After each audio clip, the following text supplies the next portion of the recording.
When Abraham first heard and obeyed God's call, he was already an old man at the age of 75. In a quiet night in the territory known as Haran, God spoke to him a threefold promise. He would bless him, he would make him a great nation, and that through him the nations of the world would be blessed as well. And over the years, God reiterated that promise time and time again. In Genesis 15, God takes Abraham out into the night and he says, "Look at the stars. Your offspring shall be like that. You can't even count how many there will be." And then he ratifies unilaterally this covenant. Abraham stands. He's amazed that God appears as a fire and passes through the two halves of the animals, thereby promising that if the covenant would be broken, he himself would take the curse. In Genesis 17, God affirms again the covenant. He gives Sarai and Abram new honorific names. He promises them that they will be blessed, that they will be fruitful, and that they will even have their own physical son. And they're to call him Isaac, which means laughter. Through Isaac, the covenant would be continued, as represented by the institution of the covenant of circumcision. The ritual of circumcision is the outward sign of the covenant that was to be upon all of the young men from generations forward. From that first night when God spoke to him and gave him that threefold promise, Abraham's faith has been growing, but in fits and spurts. It's been at least 40 years between receiving that first promise and now the birth of Isaac, which we saw just a couple weeks ago. And Scripture tells us that Abraham's faith has been tested no less than 6 times. The ancient rabbinical writings actually say that Abraham was tested by God 10 times, but we as evangelicals would recognize 6. Sometimes he was obedient, he was faithful. Other times we've seen that his faith was found wanting. For example, not once but twice, he said, "This woman, Sarah, is simply my sister." Now, almost a lifetime has gone by since that first night. And God has proven himself faithful over and over and over again. Abraham is now in the land of promise, living as a sojourner, but he's living there in peace. The child of promise, Isaac, was born. He's been growing into this fine young man. He's probably around 13 or 14 years old by the time we now get to Genesis 22. Everything seems to be just hunky-dory. It's moving so nicely, going so smoothly. God's plan is just wonderful. And that's why the opening words of Genesis chapter 22 should be so jarring to us. Everything seemed perfect. But it's not. There's something shocking about to happen because we read what? The angel of the Lord tells Abraham, "Take your son, your only son Isaac, whom you love, and go to the land of Moriah and offer him there as a burnt offering as on one of the mountains that I will show you." God had one more test of faith for Abraham. And you know what? This test is something that all of the other tests have been preparing him for. This was a test that was a fail or pass. There's no in between here.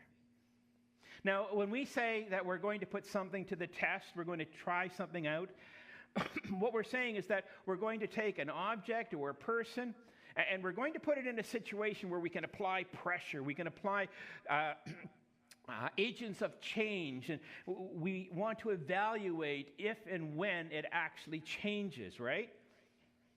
But you know what? When we do a test, most often we're actually finding the breaking point, aren't we?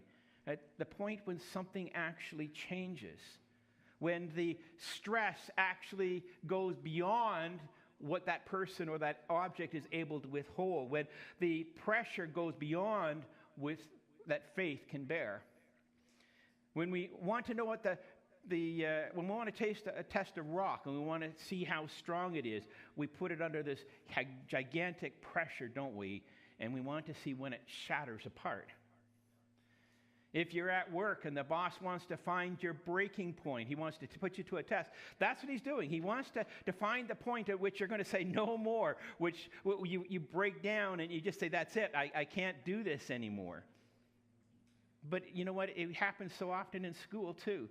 More often than not, tests are actually designed to reveal what we don't know about a subject. They're designed to reveal the vacuous understanding, the emptiness of what we don't know, more than what we do know. But that's never the case with God.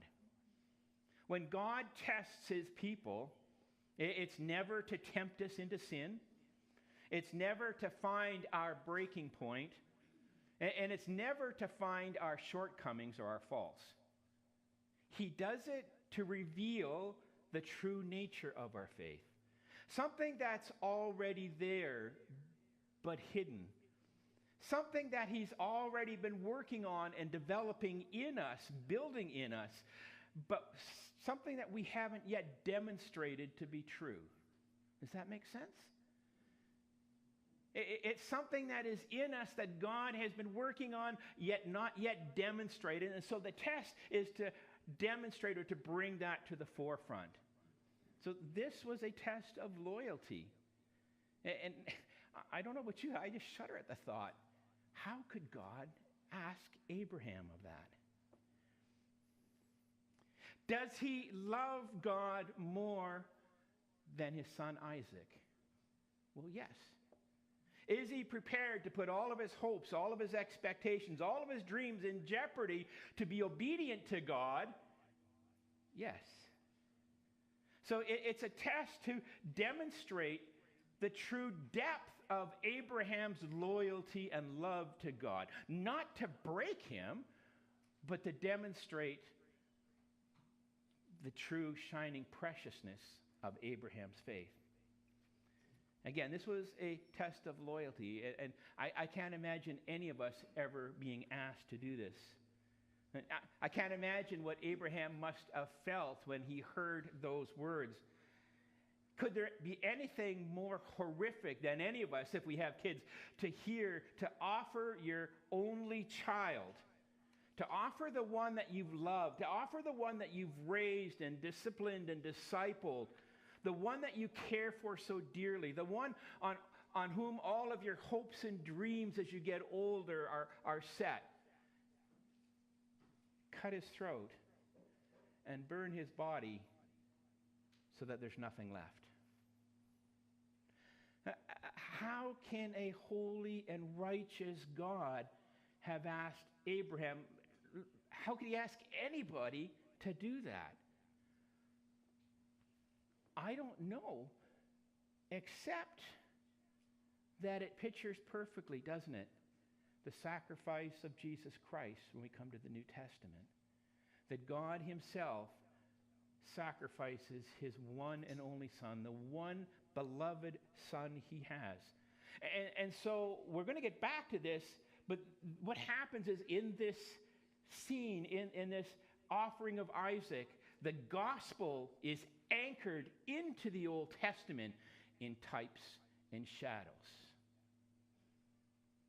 When it comes to tests, there are, I think, many situations in our lives where we actually experience things that are pass or fail. We think of a test, obviously, that will happen at work, and we have different options. But have you ever thought there's actually more than we think, that there's actually pass or fail? Anyone in here looking to get their driver's license soon? You're going to go in and you're going to come out and you're going to know it's been a pass or a fail, right? Has anyone ever had a class in school where basically your final exam is your passing grade? Now, I've had that. We had little tests every month or so that kind of made sure that we are tracking with the teacher. But you know what? None of it was included in our final mark. It was Greek exegesis. And so at the end of the term or end of the year, you just got these passages and you had to translate, and your whole mark was based on that. Maybe there are instances that you haven't thought of your work. I was talking to my dad the other day just to make sure I got the story straight. He's told me before, but he went in for an upper management job at one of the conservation authorities years ago. And you know that they're not allowed to ask you very personal questions about morality or other things. So what they did was they actually designed the interview room as a series of tests. At the front of the table were 2 chairs. When asked if he wanted a coffee, he said, yes, well, you can go get it. It's up there. When he comes back to the table, 2 of the people sitting there are arguing about something of this world, and then they immediately turn to him and say, well, what do you think? All of these things were designed as they pass or fail. A test of the morality and the character of the person. And I imagine, because they still can't ask you those questions, it probably goes on more often than you think in job interviews. Well, throughout our spiritual walk with God, God brings tests. He brings trials into our lives, doesn't he? Far from revealing our weaknesses, they're God's vote of confidence in us. He stretches us to the very limit, but never beyond. And they're designed to reveal what is already true about our faith. And here's the thing. God wasn't interested in having Abraham sacrifice his son Isaac. He didn't have a plan, and he didn't want Isaac to die. He already knew God's heart, or Abraham's heart. He already knew how Abraham would act and respond. This trial was designed to prove, now we would say the word test, but the Old English word is to prove something. It's to demonstrate something is real, the veracity of it. It was designed to prove, to reveal something that was already true about Abraham already. And it was designed to demonstrate that in such a demonstrative way that there was no question that it is true. Now, why God does that, we'll get to in a couple minutes. Why he does this test and why it has to be such a demonstrative expression of faith. But God has asked Abraham to do something that is totally contrary, any common sense. You know, even the wiles of the world, or the laws of the understandings of the world, you do not sacrifice your only son. It runs contrary to his love for Isaac. It runs contrary to his hope, his passion, his looking ahead, his faith that God will do all of these wonderful things in the future, his covenantal promises. It goes against even his new honorific name, Father of Many Nations.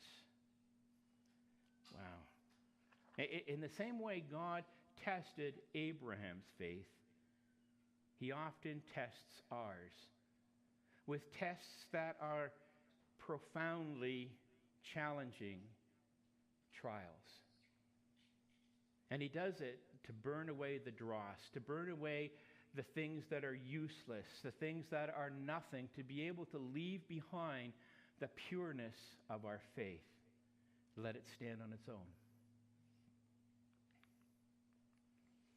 Now, as amazing as, actually it's not amazing, as stupefying as God's ask was, it's really astounding what we see Abraham do. Because without any hesitation, he gets up early in the morning, he takes a donkey, he saddles it up, he goes out and he collects the firewood, he takes 2 young men, and the 2 of them and Abraham himself and Isaac, they walk for 3 days towards the mountains of Moriah. And when you get there, Abraham says, you 2 men stay here. Isaac, my son, my only son, we're going to go forth and we're going to worship, but wait for us. We're going to come back. Now, how is it possible for Abraham to say, we're going to go away, we're going to come back, and yet he knows in his heart he's got to kill his only son? Well, Hebrews 11:17 through 19 that Simeon read just a couple minutes ago tells us that he so believed in the promises of God. He so believed in God himself that he considered God able to raise Isaac from the dead. Even if he did kill Isaac, he believed God would raise him from the dead, which means what? He believed in a resurrection. He believed in a resurrection of the dead. Now, from here on, everything just seems to grind to a slow motion. The things that are going to happen are almost like we're watching it in slow motion, in the sense that things start to get difficult. So they leave the donkey behind. Why? Because the mountain is too steep even for a donkey to go up now. So he takes the wood. He places it on Isaac's shoulders. And then he himself takes the fire in one hand and the dagger in the other. And they trudge up the hill together, one foot after the other, scrambling up the mountain. I'm sure there must have been silence for a long time. Eventually, Isaac asked, well, Father, where is the lamb? Where's the lamb that we're going to sacrifice? And Abraham says simply, Son, God will provide. Literally, God will do it. And when they stop and get to the place that God has called them, again, everything is in slow motion. Abraham builds an altar.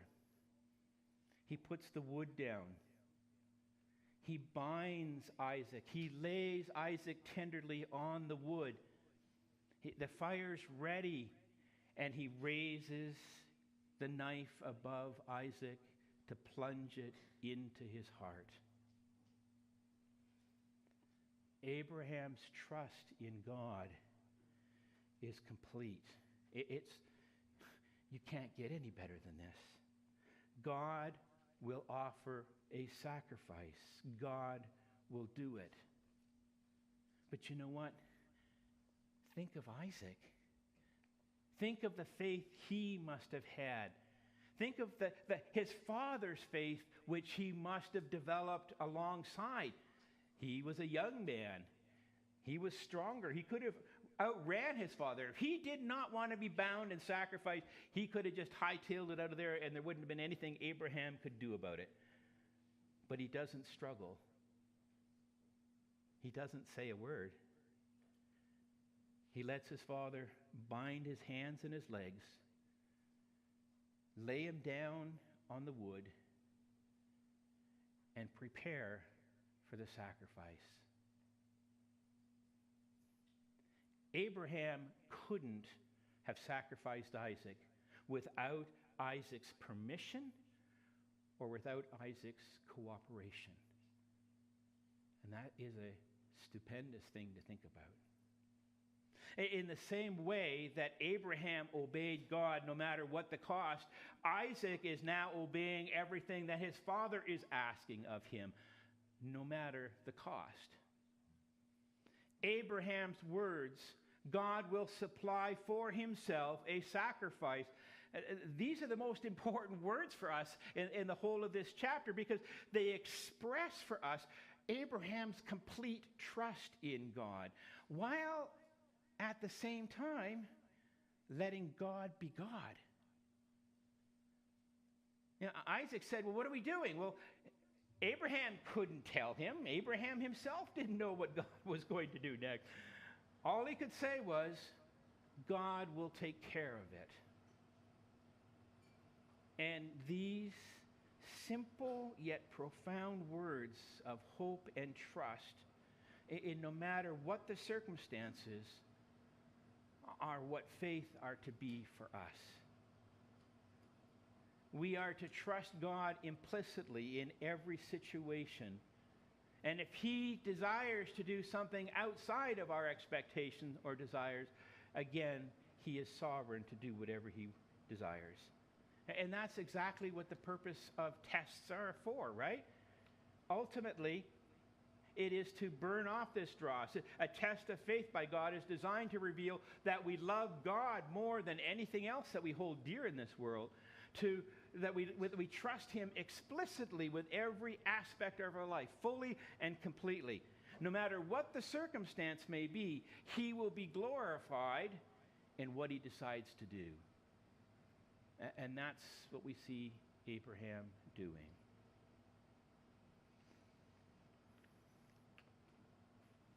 Now, Abraham's faith was well-founded, wasn't it? He's clutching the knife. It's poised above Isaac's chest. And just at the last possible moment, the angel of the Lord calls out and stays his hand. He says, don't harm the young man. Don't kill him. And behind Abraham, he could hear the bleat of a ram that is caught in the thicket. Now, where does this lamb come from? How did it get caught in the thicket at this exact moment? Well, you can imagine this is understood simply and only as the providence of God. God has supplied that sacrifice. So with relief and joy, he goes over and he probably at first cuts Isaac loose, and then the two of them go over and get the lamb, tie it, put it on the altar, and then sacrifice. I can't imagine what that moment must have been like. Abraham and his only son Isaac standing around the fire.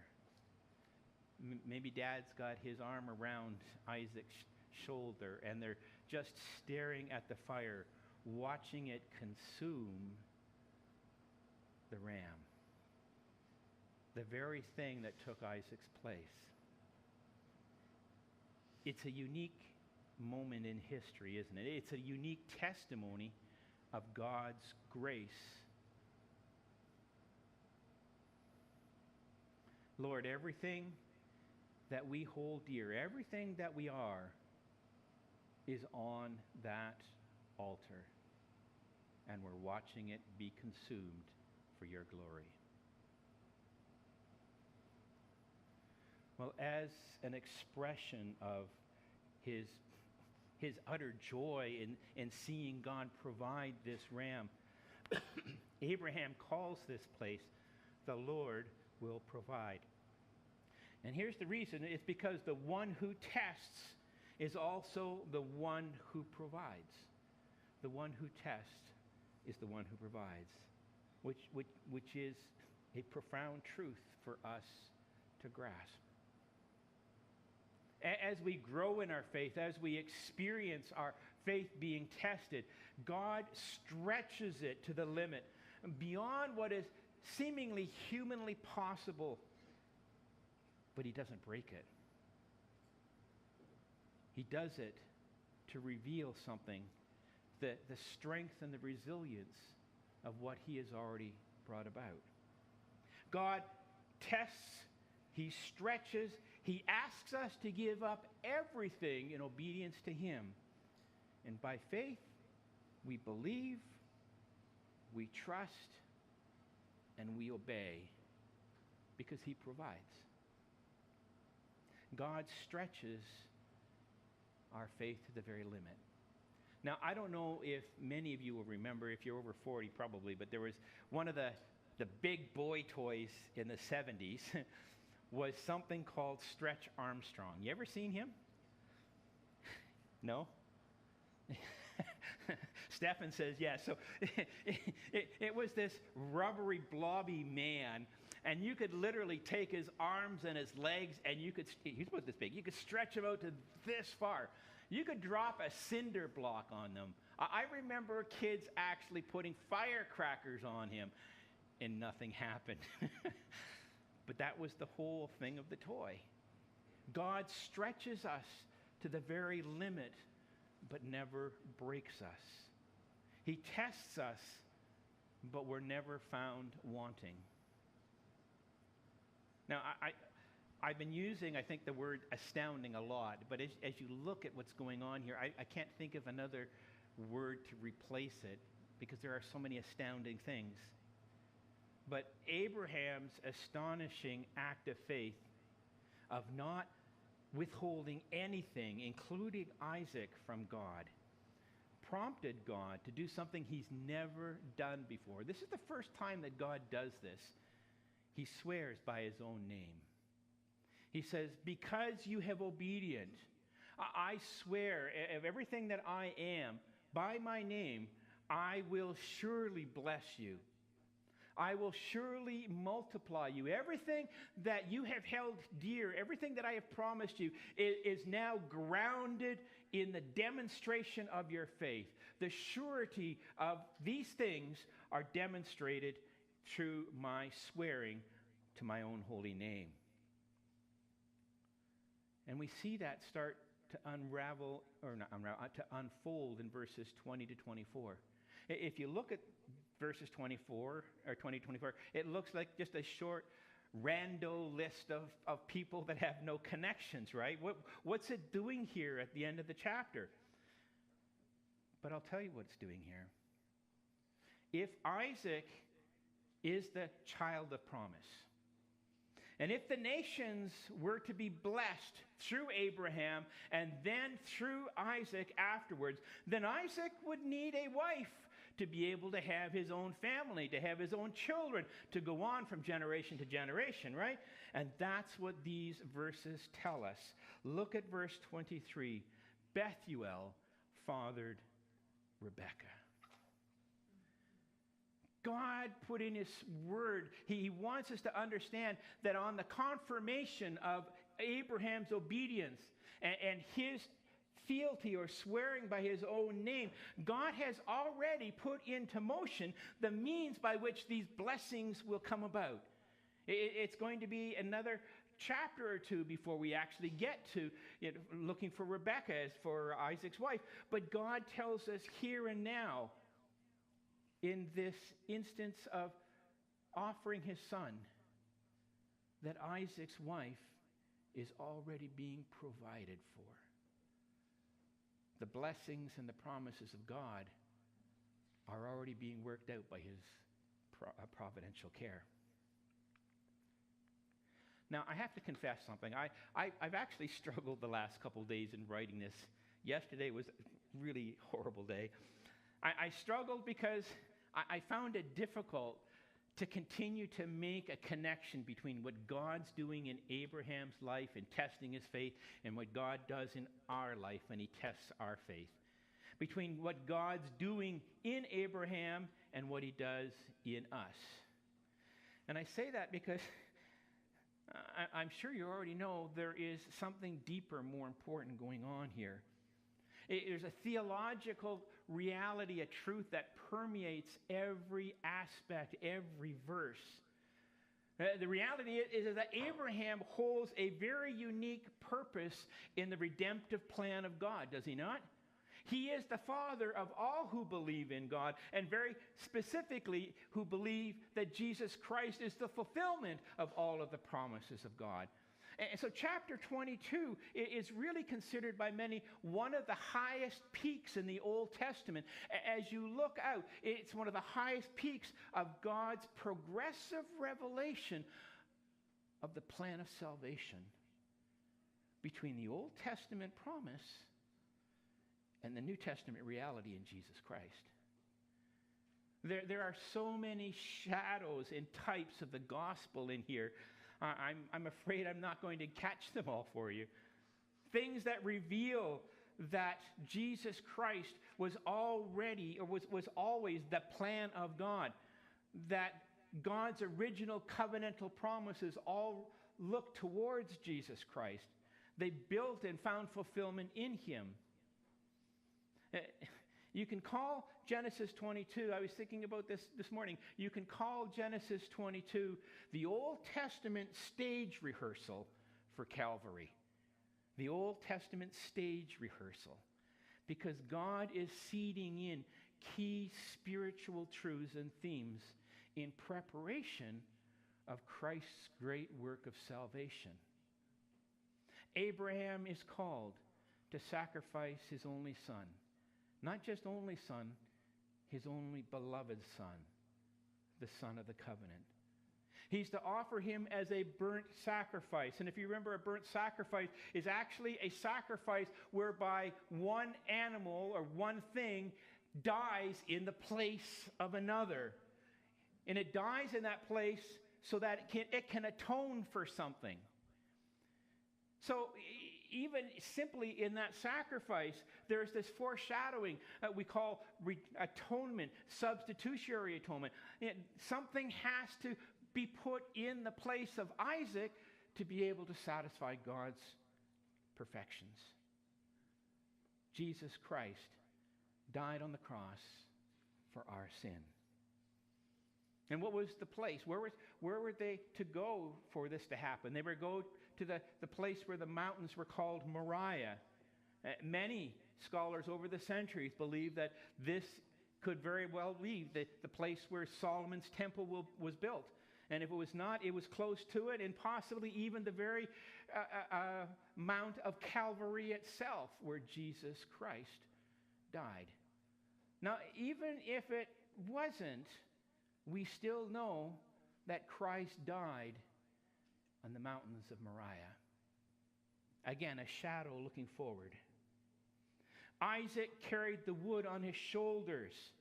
And I don't know if you realize, but there's actually a pre-Christian Jewish interpretation of chapter 22 here. It says, when Isaac took the wood upon his shoulders and walked up that hill, he was walking as a condemned man to death.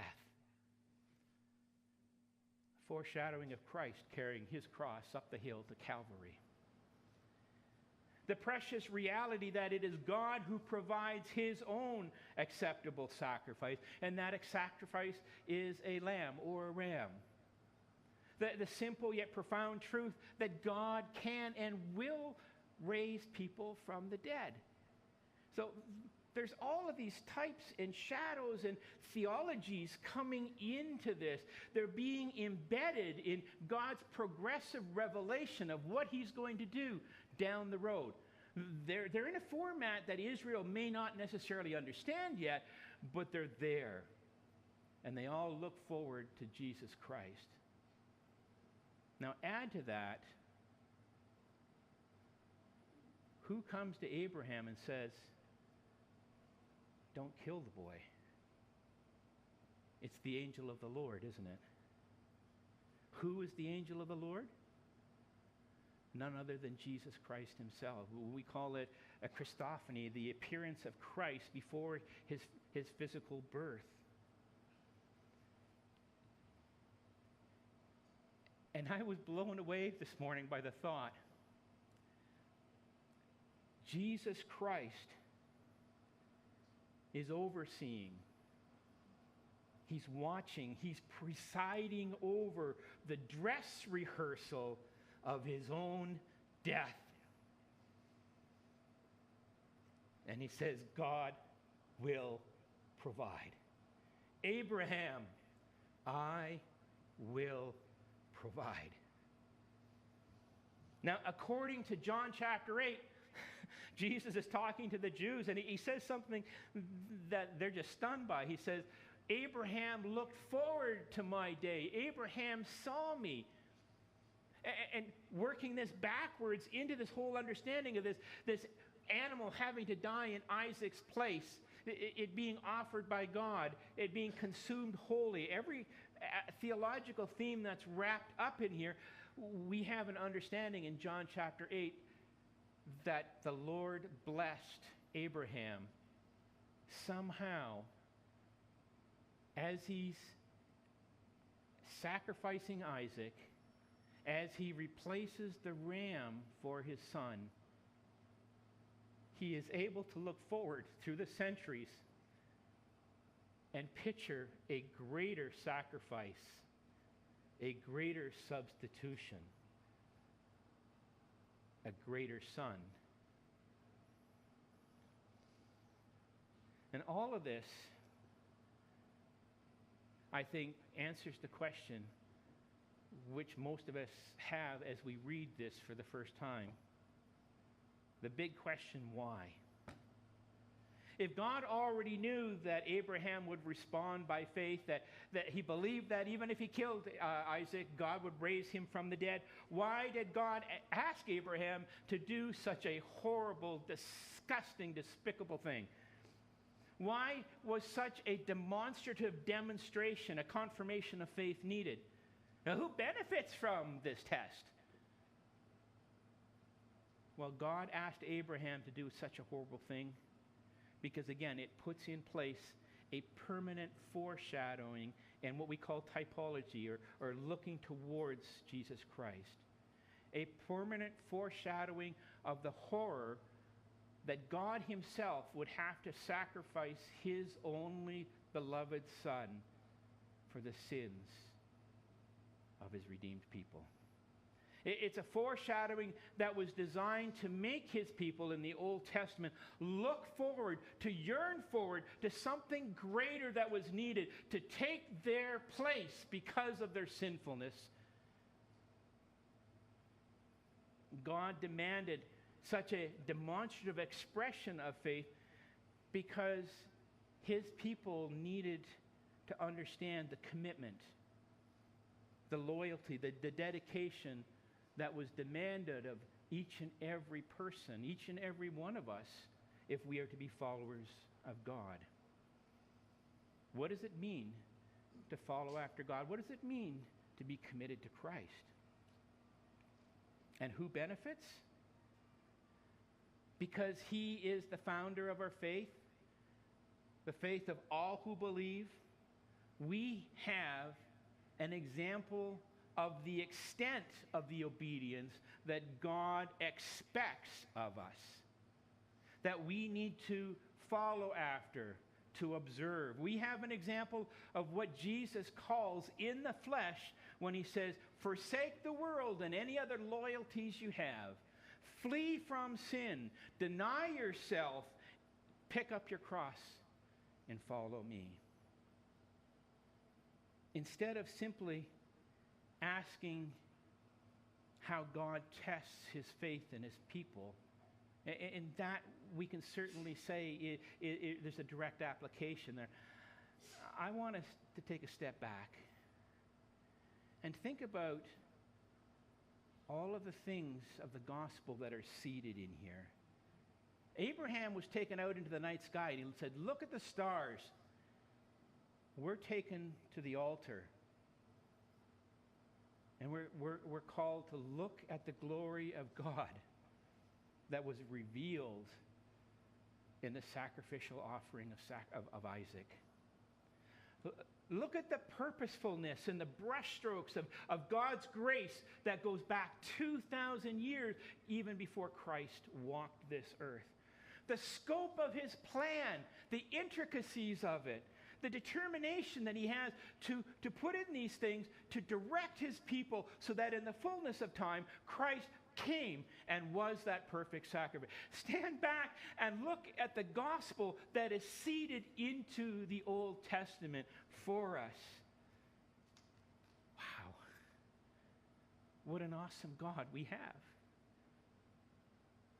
Almost 2,100 years before Jesus, God's covenantal promises twinkled in the dawn of prehistory with the glory that would one day be the life, death, and the resurrection of our Savior, Jesus Christ. We truly do have a marvelous God. Our hope is built on nothing less than Jesus' blood and righteousness. Faith trusts God will provide. That is the necessity as we come to Christ for the very first time, as we receive him as Lord and Savior. That is our faith. We trust implicitly. Jesus died in our place. He took our sins, and we now have right communion with God. But you know what? It is also something that continues to be worked out in us, to strengthen our faith, to reveal what God is doing in us as he brings tests to demonstrate and to prove that our faith is as pure as gold. But you know what? There's one more test that is pass or fail. And no, it's not the judgment seat. You probably went immediately to the judgment seat. We're going to stand there before the Lord. If you're before the judgment seat, you have no more recourse to act by faith. The last test of faith we have is as we lay on our deathbed, breathing our last. Do we believe that God has provided all? Do we believe that Jesus Christ died for our sins? It's a pass or fail. Heavenly Father,